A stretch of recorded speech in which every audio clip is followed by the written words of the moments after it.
How are animations made? You know, those videos where drawings, characters or digital figures come to life. Think Disney, Pixar or even YouTubers who make their own animations.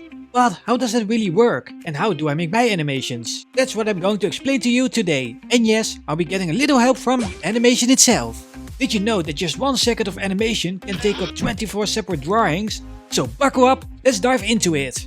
Animation has been around for quite a while. In fact, the first animations were made over 100 years ago. Back then there were no computers, tablets or iPads. Everything was done by hand, frame for frame. In 1928, Walt Disney brought Mickey Mouse to life for the first time in Steamboat Willie. That was a total game changer. A few years later, Disney even made the first animated feature. Until then, animations were mostly short clips shown before movies in theaters.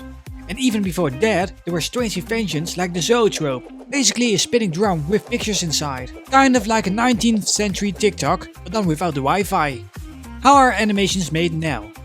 Nowadays animation has become much broader. We've got computers now. With 2D animation you still draw frame by frame, just digitally. With 3D animation like Pixar or DreamWorks, you build your characters as if they are digital puppets. You can bend them, rotate them, make them run, anything. And then there's stop motion, that's literally moving real objects frame by frame. Shaun the Sheep, The Nightmare Before Christmas, all made that way.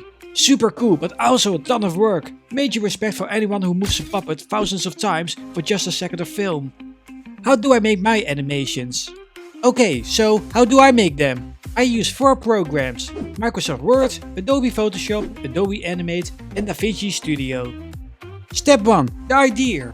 First I come up with a concept and write it out in Word. That's where I make a little pitch bible. Who are the characters, where does it take place and what's the story? Then I write the script. Sometimes it goes quickly and sometimes I just stare at a blank page for 3 hours. And trust me, that page usually wins. Step 2. Storyboard. With Photoshop I design my characters and make quick sketches of the scenes, also called a storyboard. It's basically a comic book version of my animation. Usually looks super messy, but hey, no one needs to like those sketches except me. Step 3. Animation. Once that's done, I use Animate. All the separate frames come together here. This is the point where I think, yes, it's alive. Step 4. Sound. Animation without sound is like popcorn without salt. Boring. So in DaVinci Studio I add music, voices and sound effects.